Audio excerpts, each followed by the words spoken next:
Mastering past perfect tense with Go Phrasal Verbs. Hello, language learners. Welcome back to our series on phrasal verbs, specifically focusing on the verb go. Today, we're going to dive into an exciting part of English grammar, the past perfect tense. We'll learn how to use phrasal verbs with go in this tense to enrich your English communication. So, let's get started. Before we jump into phrasal verbs, let's refresh our knowledge on the past perfect tense. We use this tense to talk about an action that occurred before another action in the past. It is formed with had plus the past participle of a verb. For instance, I had eaten before you arrived. Now, let's apply this tense to our phrasal verbs with go.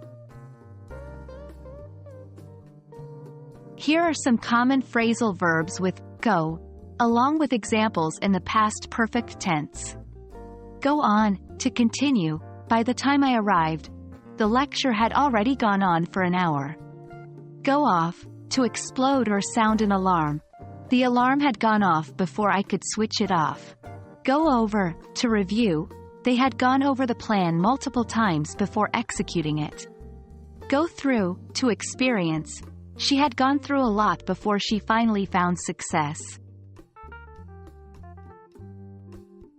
Now, it's your turn to practice.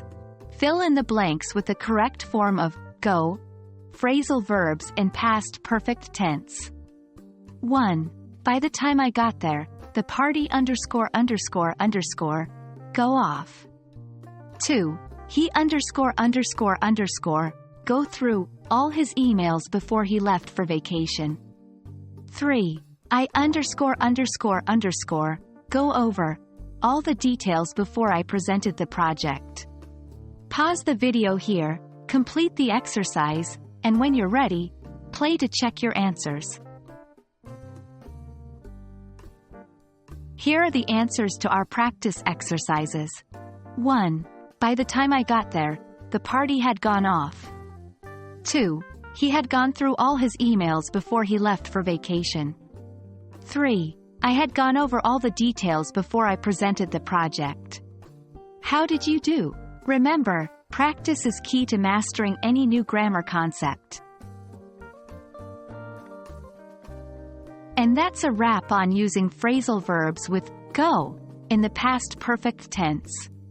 We hope this has deepened your understanding of this complex but critical aspect of English grammar.